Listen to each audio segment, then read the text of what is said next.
Thank you everybody for joining my show again. I'm Emmanuel Mutui, the host of What's Your Story, and today I have a wonderful guest. I've known him actually for about 3 years now, and he's married. If you watch 2 or 4 interviews back, the lady I interviewed, Beth Ann, this is the husband. He's definitely the life of the party. And hopefully as we do this interview, you'll get to see what I'm talking about. Without further ado, Steve Elisha. Good afternoon, Emmanuel. It is afternoon. It is. My first afternoon interview. Wow. I know. You should be honored. I am. He has a lot of demands for this interview to happen. I should add that this was originally scheduled for noon today, and it is now 4:20. So we're just living life out here. We're living our best life. I was accommodating Emmanuel and the vagaries of his schedule. So thank you for that, Steve. But anyway, so we're just gonna dive into your story. Dive on in. And we're gonna start from the beginning. Where are you from? Well, I was born in a hospital. Oh, really now? Yeah. At a very young age, and in upstate New York. Yeah. Wait, not born in India? No, I was born in the United States. Oh. And upstate New York, but my parents were from India. My father was a student at Union College in Schenectady, New York. But then the same year that I was born, which was in '63, Dad had gotten a scholarship to go to the University of Toronto in Ontario, Canada. So when I was born, Dad actually wasn't there. He was already up in Toronto. And so then 1 month after I was born in December, and in January... December what? 63. No. What day in December? Sunday. So what I'm talking about? What day? The date. Yes, the date of... December 1st, 1963. Oh my goodness. I'm born in December 11th. Really? Yes. Well, there you go. 10 days later. Wow. Yeah. That's all. 1963, and look how youthful he is. Right? It's like Kenyan water. Is that what it is? Yeah, like Kenyan water. Wow. We got vibranium in our water. Oh, that's right, vibranium. Yes. Okay. But anyway, so you go up to Toronto. Yes, that's where I was. Spent the rest of my life. So 1 month after I was born, we moved to Toronto, and that's where I lived for the first 24 years of my life. Okay. And where in Toronto? Scarborough. Yeah, I know that place. Yeah? Yeah, I'm playing. I have okay. no idea. So when you're in Toronto, tell me one amazing thing that happened. Which is, I know it's a lot, but that's... One amazing thing. Yes, I know it's hard, Steve. Well, I guess growing up on a farm. So not that I lived on the farm per se, but we had friends of ours, friends of our family. They were a Mennonite family, and they had a 400-acre farm within the city limits of Toronto. And we have known that family ever since I was 2 years old. So starting around when I was maybe 8 or 9 years old, something like that, I don't recall exactly, I spent my summers on the farm. So I think it started off first like having 2 weeks there and during summer vacation, but then later on it was like when school was out, the day school got out, the next day I was at the farm, and I was there till like the week before school started. And my kids have had an opportunity to visit with that family. So their youngest son is 2 months and 1 day older than I am. So we're the same age. We grew up together. He was the best man at our wedding. I was in his wedding. And so for many, many years, I spent summers on the farm. Yeah. So now, that is not one memory. That is a collection of memories over, Yeah, one memory, it is hard. Yeah. So I'm not going to penalize you for that one. All right, thank you. So anyway, you live in Toronto for 24 years. When were you born again? Were you born again in Toronto, or were you born again later? No, So not born again later. So yes, in Toronto. Okay. Although it's hard to say because I was born to a Christian family. Okay. And had attended church my whole life, like from nursery, like diaper nursery kind of thing, all the way up to college and career. So that's high school, youth group, whole 9 yards. And so I cannot pinpoint and say, yes, this was the seminal event, as opposed to growing in the Lord and growing in my faith and that kind of thing. There probably were a couple of two key times in my life where of tremendous growth, let's put it that way. Okay. Probably within a couple of years of each other. From kindergarten through grade 6 was in Toronto, and then 6 through 12 was in Peterborough, and then I think we moved in the middle of my 12th grade, so I finished off half of 12 and then 13 in Toronto. So that final year of high school for me, I went from a high school that was, I don't know, maybe, I'm guessing it was fewer than 1,000 people, to a high school in the big city of like 2,500 students. So it was big and crowded, and it's easy to get lost. So I came and I thought, I'm going to a big high school. I didn't want to leave Peterborough. All my friends were there. And you know how it is at that age, friends are very important, right? They're the most important thing in the whole world. Well, little did I know that the Lord had friends waiting for me. And so the high school that I attended, Sir John A. Macdonald Collegiate Institute, had a group called ISCF, Interschool Christian Fellowship. So it was the high school version of InterVarsity. So InterVarsity is a university or university campus organization. So ISCF, Interschool Christian Fellowship, is their high school wing of that. The school that I attended had the largest ISCF group in Metro Toronto.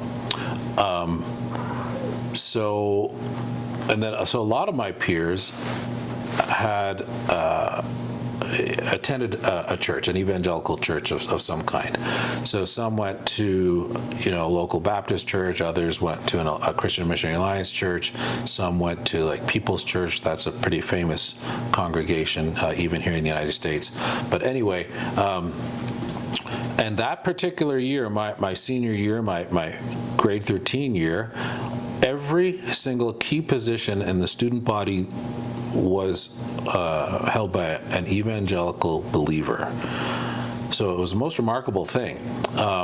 So that was the head of the student council, the president and the vice president of the student council were believers, the head of the Boys Athletic Association, the head of the Girls Athletic Association were believers.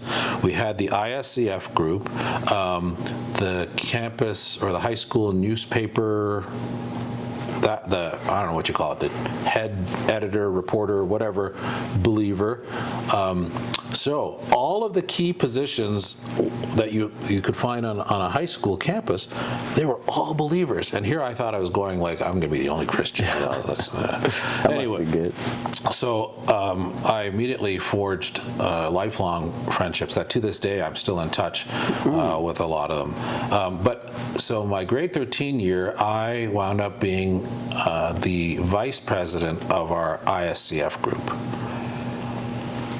Well, so here I am. I'm a teenager, 17, 18 years old at the time, and now I'm in a position of leadership with a bunch of high schoolers, and I thought, hey, I grew up going to church, so I know a lot of things. Well, I realized very quickly I didn't know anything, and the Sunday school flannel graph, of Abraham, and you stick him up on the board, and then here's the little sheep, stick that up on the board, and here's Isaac, and you stick that up on the board, and right. Flannel graphs, by the way, were this piece of board with flannel on it, and you had like little figures that were cut out, and you would stick it on there, and anyway, I'm dating myself. Yeah, you are. All right. So had flannel graphs. Anyway, so that kind of, just Old Testament stories are good, and they're critical because they form the foundation for the gospel, but they aren't enough to hang your hat on, to hang your faith on. So when you're in a high school setting, though all of the key positions were held by believers, it also was a time of testing and proving for me. So that was one of the key times of growth for me spiritually. And having, first of all, being in that position, number one, but number two, having the circle of friends that I had, we were all able to encourage each other in our walk. It was Hebrews 10:24 being lived out. Anyway, so that was one key area of development in my life, of tremendous spiritual growth. Okay. Second one was I was attending a Christian Missionary Alliance church in Toronto, and our youth pastor was given an assignment, if you will, by our senior pastor, and he was told to find 5 key men. This now is in our college and career group. Find 5 guys that you think have potential for leadership and disciple them. So over a period of, I'm going to say 3 years, it might have been 2, but between 2 and 3, we met in our youth pastor's living room and went through the entire book of Romans. It took us that length of time, from Romans chapter 1, verse 1, all the way through to the end of Romans. Wow. That 2.5, 3 year length of time. So during that time, now it was a really deep, solid understanding of doctrine. Okay. And the ideas of what salvation meant, redemption, propitiation, all of those key Christian terms, if you will, doctrinal terms that weigh a lot. That sometimes we throw them around without even knowing what they mean. Okay. But you go through Romans verse by verse, sometimes word by word, and by the end of it, you're pretty solidly grounded. Wow. Yeah. So that was a time of tremendous spiritual growth for me. That's amazing. So somewhere along the line there, like that's really solidified, but I can't say, oh yeah, it was Tuesday, April 14th that I made the decision, That makes, wow, that's awesome. Why did you choose the Army? Why did I choose the Army? Yes. Okay, so let's rewind. Remember the farm that I grew up on? Yes. Remember that they were Mennonite? Yeah. Oh, yeah. Okay. Probably one of the chief tenets, if you will, of the Anabaptist movement, and so that encompasses Amish and Mennonite, is pacifism. Okay. All right. So to not take up arms. And so I had that influence in my life. Okay. So I had that. Number 2, though I was born in the United States, I grew up in Canada, so I was Canadian. In fact, I didn't want to have anything to do with my U.S. citizenship. Now, I was clever in that when I was 18, I had to choose between my Canadian and U.S. citizenship. Okay. Because that's what the United States required. And so I thought, you know what, I'm going to keep my options open. So at 18, I chose my American citizenship. And by doing so, I never lost my Canadian, because Canada didn't care how many citizenships you had. The U.S. did. I don't know if that's changed now or not, but back then, that's what it was. So by declaring my American citizenship, I never lost my Canadian. So to this day, I have dual citizenship. Awesome. So that was at 18, but now at 24, I was house sitting for a family. This is in Toronto. Okay. In Toronto, I was house sitting for a family. It was late summer. I don't even remember, July, August, something like that. out of the blue, and I was more dog sitting than house sitting. They had this German Shepherd, but hey, they said stay at our house, whatever, eat our food, so on. Like, sweet. Excuse me. So that's what I did. One morning, I wake up, and it was like. So these are the things that you hear stories about, but it never really happens to you, right? This happens to like giants of the faith, missionaries with famous stories, and they've got biographies and whatnot. But it didn't happen to me. I'm just a schmuck in Toronto, right? House sitting for these people flunking out of college, right? Yeah. And it was.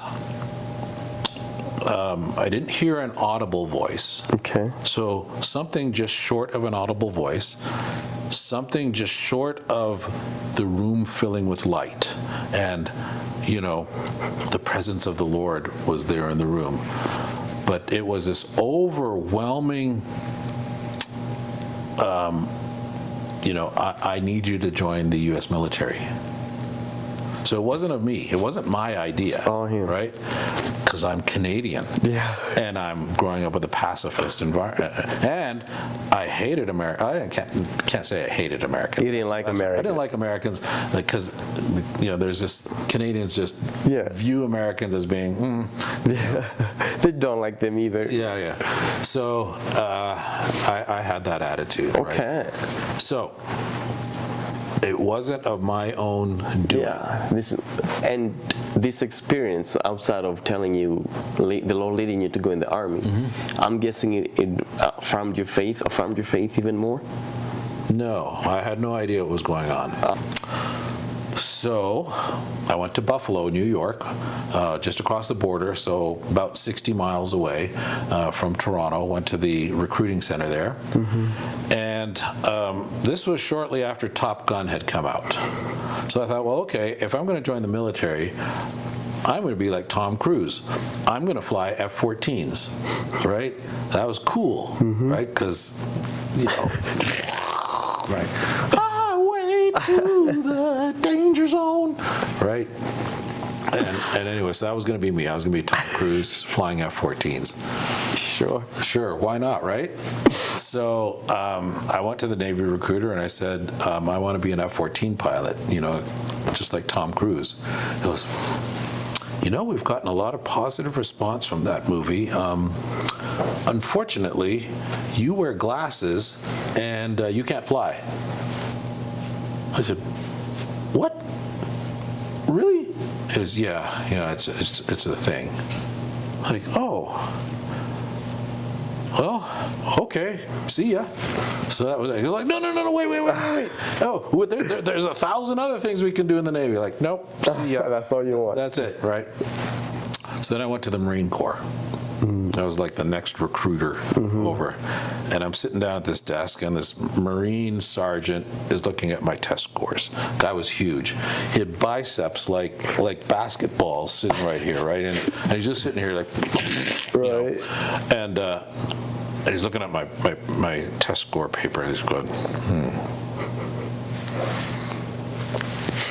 You ever think of being a lawyer? I said, a what? A lawyer. A lawyer? Is what I said. A lawyer. No. Well, the Marine Corps needs lawyers, and I think you'd be a good one. No, I don't want to be a lawyer. Right? So that was it for the Marine Corps. Went to the Air Force. Nobody was there. So I'm like, okay, fine. Well, guess I'll go to the Army. So the Army guys, he's sitting there looking at my test score. He goes, intelligence. You'd be a good intel guy. He says, we're going to send you to intelligence school, and you're going to go to language school, and you're going to go in as an E1, but you're going to come out of that school as an E4, and then you'll make E6 in no time. And I'm like, what? What's an E1? What's an E4? E6? It's like he's talking in, Chinese to me. I have no idea what he's talking about, right? So it's like, yeah. He goes, you know what? I've got this video.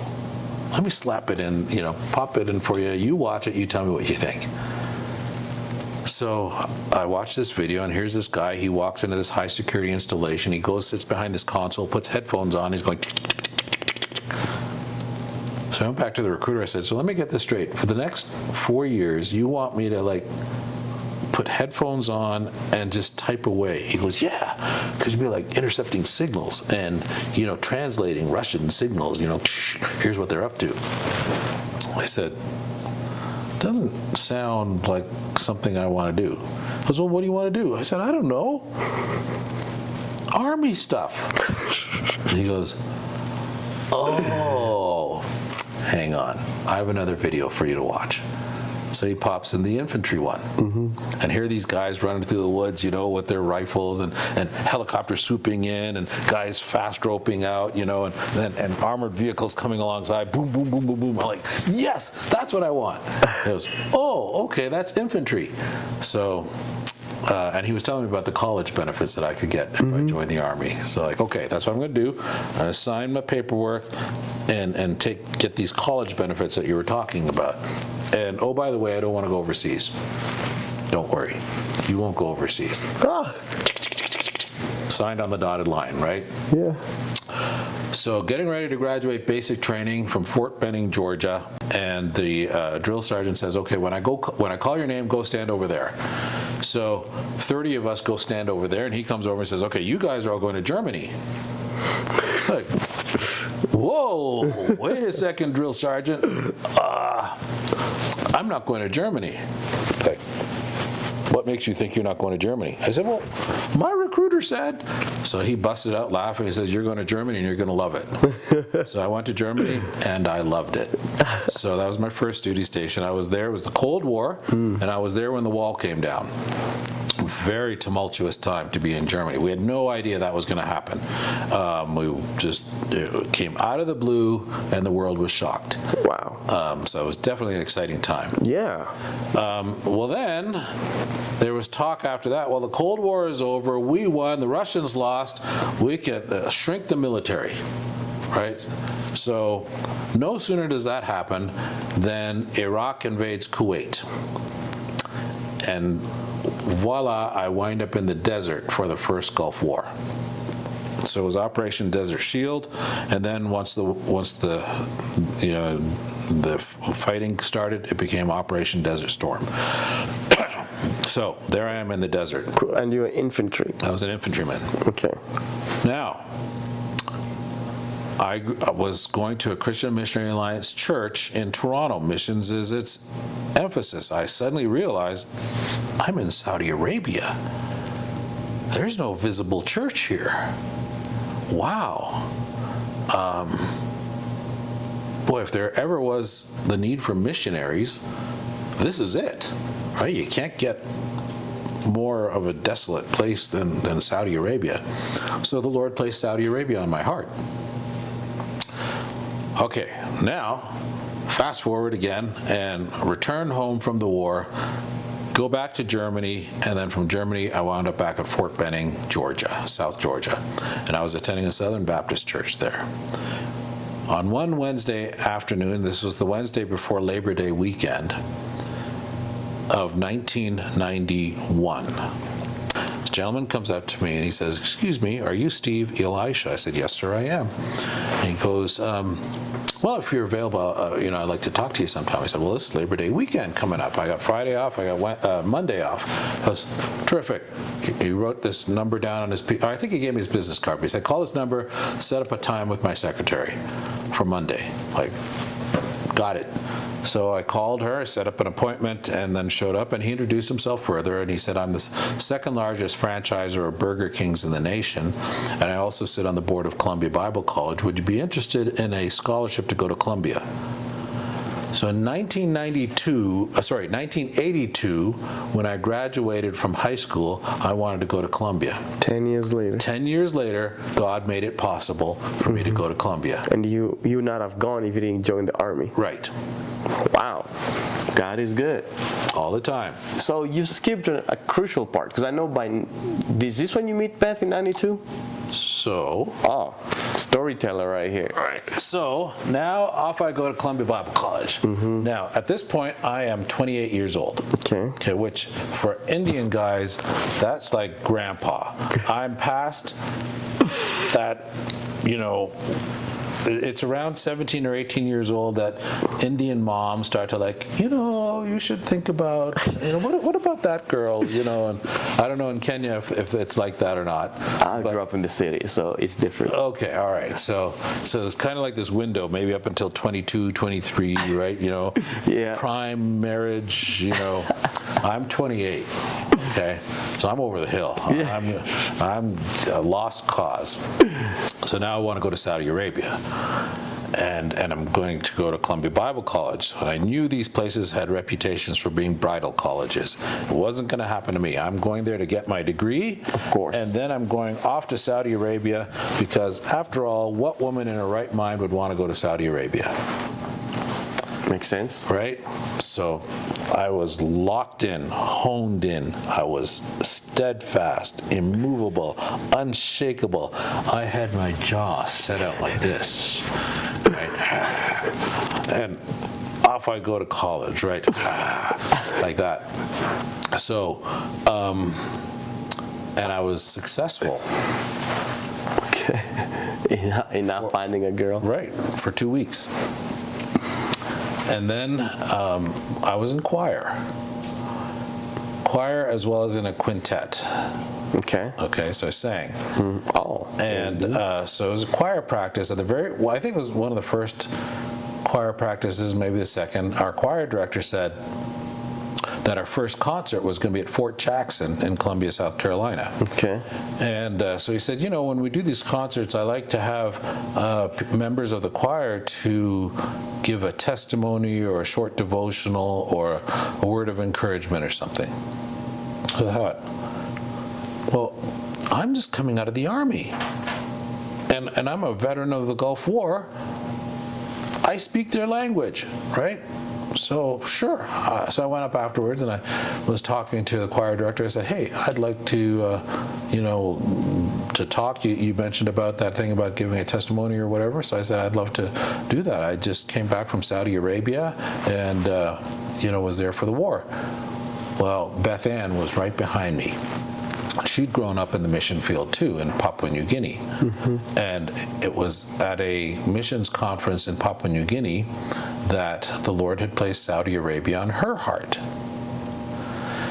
So right after I mentioned to the choir director, I was in Saudi for the war, she taps me on the shoulder and she says, excuse me, I couldn't help but overhear that you were in Saudi Arabia. I want to go there as a missionary. Do you mind if I ask you some questions? And it was at that moment that I knew without the shadow of a doubt that this is the one.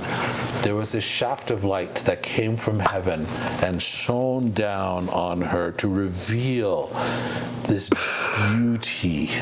And then there were ladders on either side of the shaft of light with angels ascending, and they were singing, "Ah!" And then there was this big neon finger from the sky going, right? So I knew instantly that she was the one. And oh, wow. So that's how I met That's how you... my wife. Okay. Thank you for that vivid imagery right there. So the heavens opened up. That was it. So yes. All your toughness just dissipated like that. So you meet Beth Ann, and because I've talked to her, and for those who've not seen or heard of this woman, 2 interviews before, Beth Ann Elisha is the name. And from that, because we already talked about kids, so I'm not going to ask you much questions about that. So anyway, let's get back to this. Military life. Yes, sir. So as a believer, how is the military? Because in high school, surrounded by believers. College, well, York University, not as much. Then you transferred, you joined the Army, you went to the basic. You've not gone to college yet. Obviously, Columbia is a Christian university. So except for your high school, you've been pretty much surrounded by unbelievers, and obviously Colombia. Yeah. How was it? So not only was I in the army, I was an infantryman. Oh yeah. Right? Okay, so these are the foot soldiers. These are the guys that, kick down doors and, hand grenades and, I mean, they're in firefights. I mean, these are the guys, when you watch war movies, you see that. Those are the guys that are doing all the, shooting and killing and all that kind of stuff. Yeah. So now I'm a believer with a bunch of hard living, hard drinking. I never really wavered at that time, and the end result was, over the course of that time, 2.5 years that I was in Germany, and then I went from Germany to Saudi Arabia for the war. So these guys now also, we went from being in a, Cold War. We hadn't fought. We knew the Russians were never going to come across. But anyway, we went from there to all of a sudden we're going to do it for real, And so now I was living out my faith in front of these guys. So in times of crisis for them, whether it was the loss of a loved one back home or breakup with a girlfriend or whatever it was, who was it that they came to? It was me. Right? So it was not uncommon for me to have conversations with my buddies and hey man, I'm just going through a hard time right now. I don't want the other guys to know, but I know I can talk to you. So, and then during the war, the Gulf War, when we got, things that go boom pointed in our direction, Scud missiles, that was the big threat that the Iraqi army had, and Saddam had used chemical weapons against the Kurds in previous years, so we thought that was a threat. So I remember the night that the first Scud attack took place, and my buddies were they were just scared out of their rocker. And I had this peace that passes all understanding. I remember being in my chemical suit for the alarms going off, right? We got in our chemical suit, we got the mask, the suit, the gloves, the boots, the whole 9 yards were out there. And just walking around to all my buddies, and I could see through you're wearing a gas mask, so that this is all I'm seeing. I could just see terror, on my buddies' faces. And I had, this calmness, and I'm just going around, you all right? You all right? We're going to be all right, and being able to encourage them.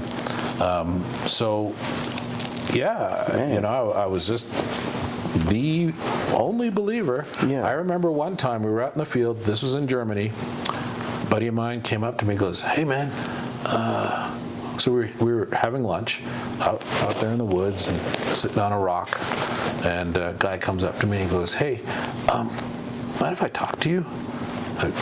Sure, pull up a rock. So we're sitting there, and he goes, I want what you got. What do I got? I goes, well, you're not like the rest of us. What do you mean? I'm an infantryman just like the rest of you. He goes, no, that's not what I'm talking about. Because I don't see you drinking. I don't see you, carrying on with women. I don't see you doing any of these things. And I want what you got. I'm like, holy smokes. This doesn't happen in real life. This is stuff that takes place, you hear these stories, The giants of faith. Yeah, the giants of faith. It doesn't happen in real life, it doesn't happen to me. And here it was poof, plop, right in my lap. Yeah. And I gave the most retarded, absurd, I started off with Abraham. Oh no, I think I started off with Adam and Eve in the Garden of Eden, and I just wasn't equipped. No, he was not ready for that. Just not ready for that. But he listened, and I don't know if I had an impact on him or not, but he saw something. Yeah, I was different. Mm-hmm. That's good. Yeah. So, if you give advice to a young believer going in any branch, what would you say? Well, so Romans chapter 1, verse 16 says, I'm not ashamed of the gospel of Jesus Christ, for it is the gospel of Christ unto salvation, to everyone who believes, to the Jew first and then to the Greek.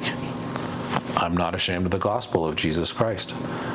So that'd be one Yeah. piece of advice that I would give is to Don't cling be to that. ashamed. But then Joshua chapter 1, Oh yeah, verse 8. right? Be strong and courageous. And those words were spoken to a guy who was a military leader. Yeah, right. that's He true. led the campaign crossing the River Jordan and the conquering of the Promised Land. Yeah, that's Right? true. Jericho took place under his watch. Yeah. But so did Ai. but I mean, you could say that he's a military guy. He is a military, because he's the one, even Moses was alive. He's the Yep. one who was fighting. Yep. Moses was up on the mountain, Right. holding the staff. Right. So that's good advice. I like that. And so let's get back to military life, because you started as infantry. Yep. What are you now? So at that time, I was enlisted. Later on, I became an officer. I went to Okay. officer candidate school Did you go in Colombia, right? in South Carolina, yes. Okay. Yep.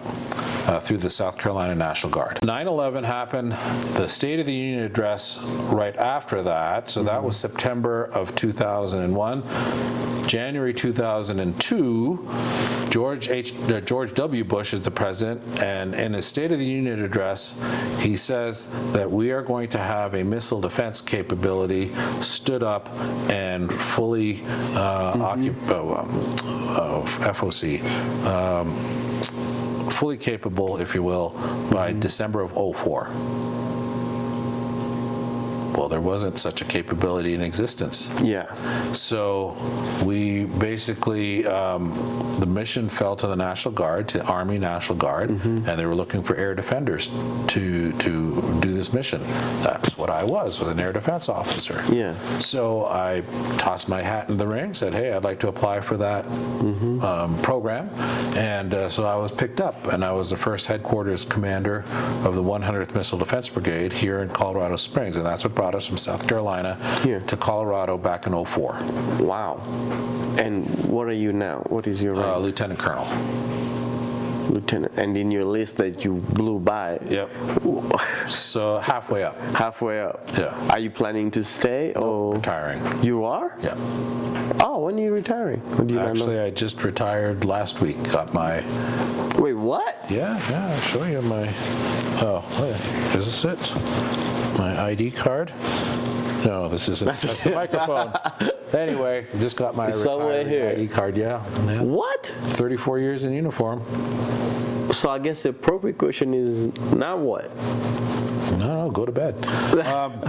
So I'm still working as a defense contractor. Okay. Right, so I'm on Peterson Air Force Base, and working now, actually, this is transition because Friday was my last day at United States Space Command. I helped to stand that up, working in the J5, which is Plans and Policy, and now we're moving next door to United States Northern Command, Okay. which is Defense of the Homeland, and we'll be working in the J7, which is Training and Exercises.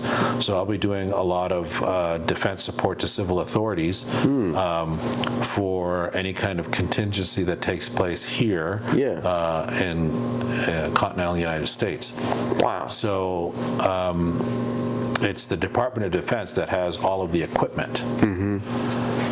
But it's other government agencies that are federal agencies that are the lead for any kind of disaster response. Okay.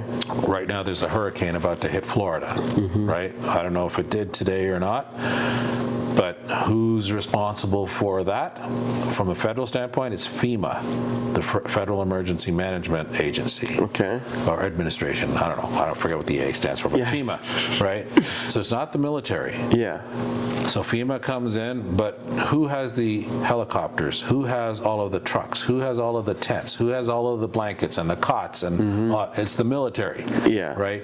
So the military would assist, Yeah. but FEMA is the lead agency. So, or it could be the FAA, Federal Aviation Administration, or it could be local authorities. Let's say there's a train full of chemical, like the chemical, things, and it derails, and there's this big, and disaster, and 10,000 people are killed, and whatever, right?